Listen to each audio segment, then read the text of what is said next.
हमारी आज की दुनिया की नींव में एक बहुत ही प्राचीन सभ्यता की गूंज सुनाई देती है। जानते हैं कौन? रोम। हमारे कानून, हमारी भाषाएं, यहाँ तक कि हमारी बड़ी बड़ी इमारतें, इन सब पर रोम की एक ऐसी छाप है जो मिटाए नहीं मिटती।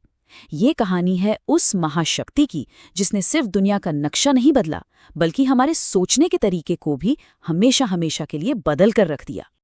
आपने ये कहावत तो सुनी ही होगी, और ये सिर्फ पत्थर की इमारतों के लिए नहीं है, ये एक पूरे साम्राज्य के लिए भी उतनी ही सच है।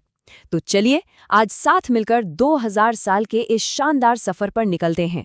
देखते हैं कि कैसे रोम दुनिया के शिखर पर पहुंचा और फिर कैसे आखिरकार वो बिखर गया। हर महान कहानी की तरह रोम की शुरुआत भी थोड़ी धुंधली है, मिथकों और किंवदंतियों में लिपटी हुई।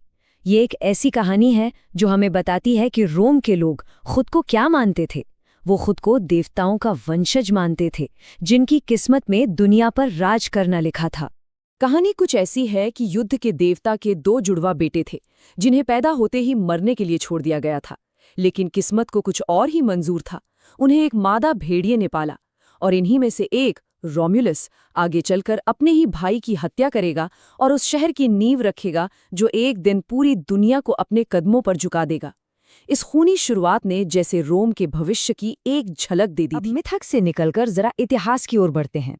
रोम, जो पहले एक छोटी सी बस्ती हुआ करता था, धीरे धीरे एक राज्य बन गया। इस पर 7 राजाओं ने राज किया, लेकिन जो आखिरी राजा था, टार्कन द प्राउड, वो इतना अत्याचारी था कि लोगों का सब्र जवाब दे गया।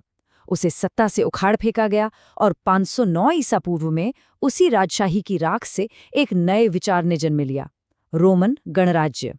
तो ये नई सरकार, ये गणराज्य काम कैसे करता था? असल में सारी शक्ति सीनेट के हाथों में थी, और ये समाज 2 हिस्सों में बटा हुआ था। एक तरफ थे अमीर और शक्तिशाली पेट्रिशियन, और दूसरी तरफ थे आम नागरिक यानी प्लीबियन। इन दोनों के बीच सत्ता के लिए जो संघर्ष चला, वही गणराज्य के शुरुआती 100 सालों की कहानी है। एक ऐसी राजनीतिक लड़ाई जिसने रोम के भविष्य को एक नया आकार दिया। और फिर गणतंत्र के दौर में रोम का जो विस्तार हुआ वो सच में हैरान करने वाला था। उन्होंने पहले पूरे इटली को अपने कब्जे में लिया, फिर अपने सबसे बड़े दुश्मन कार्थेज के खिलाफ 1 नहीं 2 नहीं बल्कि 3 विनाशकारी युद्ध लड़े और जीते। इन्हीं युद्धों में उन्होंने हैनिबल जैसे महान जनरल को हराया और भूमध्य सागर को अपना घरेलू तालाब, मतलब हमारा सागर, बना दिया। अब रोम कोई छोटी मोटी ताकत नहीं था, बल्कि एक विश्व शक्ति बनने की राह पर निकल चुका था। लेकिन बाहर की ये शानदार जीत घर के अंदर एक बहुत बड़े संकट को जन्म दे रही थी। साम्राज्य के विस्तार ने कुछ लोगों को तो बेतहाशा अमीर बना दिया, पर कई सैनिक जो लड़ाइयों से वापस लौट रहे थे, अपनी ही जमीनें खो चुके थे। इस बढ़ती असमानता ने गृह युद्ध की आग को भड़का दिया, और इसी उथल-पुथल के बीच से एक ऐसा नेता सामने आया जो सब कुछ बदलने वाला था। नेता का नाम था जूलियस सीजर, एक शानदार जनरल, लेकिन उतना ही क्रूर। उसने गॉल पर फतेह हासिल की, एक ऐसा अभियान जिसमें लाखों लोग या तो मारे गए या गुलाम बना लिए गए। इस जीत ने रोम को तो मालामाल कर ही दिया, पर उससे भी ज्यादा इसने सीजर को बेहिसाब दौलत दी, एक वफादार सेना दी और जनता के बीच उसे एक हीरो बना दिया। अब वो सिर्फ एक जनरल नहीं रह गया था। सीजर की ये बढ़ती ताकत देख सीनेट में खतरे की घंटियां बजने लगीं। उन्होंने उसे फौरन अपनी सेना भंग करने का आदेश दिया। सीजर ने साफ मना कर दिया, और जब उसने अपनी सेना के साथ रूबिकॉन नदी पार की, तो ये सिर्फ एक नदी पार करना नहीं था, नहीं, ये गणराज्य के खिलाफ खुलेआम युद्ध का ऐलान था। अब वापसी का कोई रास्ता नहीं बचा था। गृह युद्ध शुरू हो चुका था। अपने सभी दुश्मनों को एक-एक कर खत्म करने के बाद सीजर ने सत्ता पर पूरी तरह से कब्जा कर लिया।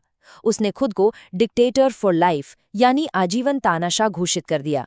सोचिए, ये वो कदम था जिसने रोम की 500 साल पुरानी गणतांत्रिक परंपरा को एक झटके में खत्म कर दिया। भले ही उसने गरीबों के लिए कुछ सुधार किए, लेकिन सच तो ये था कि रोम अब एक आदमी के शासन में था। लेकिन सीजर का ये एक छत्र राज ज्यादा दिन नहीं चला। 15 मार्च 44 ईसा पूर्व को सीनेट के ही कुछ सदस्यों ने मिलकर उसकी हत्या कर दी। और जानते हैं इन हत्यारों में कौन शामिल था? उसका सबसे भरोसेमंद दोस्त, ब्रूटस। कहते हैं कि जब सीजर ने अपने ही दोस्त को खंजर के साथ अपनी तरफ बढ़ते देखा, तो उसके मुंह से बस यही निकला, ए टू ब्रूट, तुम भी ब्रूटस। हत्यारों को लगा था कि उन्होंने गणतंत्र को बचा लिया, लेकिन असल में उन्होंने उसे हमेशा के लिए दफन कर दिया था। सीजर की मौत ने रोम को एक और खूनी गृह युद्ध की आग में झोंक दिया। इस मारकाट और अफरा तफरी के माहौल से जो एक शख्स सबसे ताकतवर बनकर उभरा, वो कोई और नहीं बल्कि सीजर का गोद लिया हुआ बेटा और वारिस ऑक्टेवियन था। और यहीं से गणतंत्र की कहानी खत्म होती है और एक नए अध्याय की शुरुआत होती है, साम्राज्य का उदय। ऑक्टेवियन, जिसने बाद में ऑगस्टस का सम्मानजनक नाम अपनाया, वो रोम को एक नए स्वर्ण युग में तो ले जाएगा, लेकिन इस चमक के पीछे एक बहुत गहरा अंधेरा भी छिपा था। ऑगस्टस रोम का पहला सम्राट बना और उसके शासन ने पैक्स रोमाना यानी रोमन शांति की शुरुआत की। ये कोई छोटा मोटा दौर नहीं था, ये लगभग 200 सालों का एक ऐसा स्वर्ण युग था जब सदियों के गृह युद्ध के बाद आखिरकार शांति और स्थिरता आई। व्यापार खूब फला फूला, बड़ी बड़ी सड़कें और इमारतें बनी और साम्राज्य अपनी शक्ति के शिखर पर पहुंच गया। लेकिन असीमित शक्ति एक दोधारी तलवार की तरह होती है। एक तरफ ऑगस्टस जैसे महान सम्राट थे, तो वहीं दूसरी तरफ रोम ने कैलिगुला और नीरो जैसे पागल और क्रूर शासकों का आतंक भी झेला। उनकी तानाशाही, क्रूरता और अय्याशी ने साम्राज्य के चरित्र पर एक ऐसा काला धब्बा लगाया जो ये दिखाता था कि जब शक्ति की कोई सीमा न हो तो वो इंसान को हैवान बना सकती है। कहावत तो बहुत मशहूर है। अब ये सच हो या न हो, पर ये उस भ्रष्टाचार और लापरवाही का प्रतीक बन गई जो साम्राज्य को अंदर ही अंदर दीमक की तरह खा रही थी। ये उस गहरी खाई को दिखाती है जो शासकों और उनकी प्रजा के बीच बन चुकी थी, एक ऐसी खाई जो आखिरकार साम्राज्य के पतन का एक बड़ा कारण बनेगी। और इसका नतीजा क्या हुआ? राजनीतिक अराजकता पूरी तरह से। सोचिए जरा, इसके बाद कि सिर्फ 100 सालों में 25 से ज्यादा सम्राटों की हत्या कर दी गई।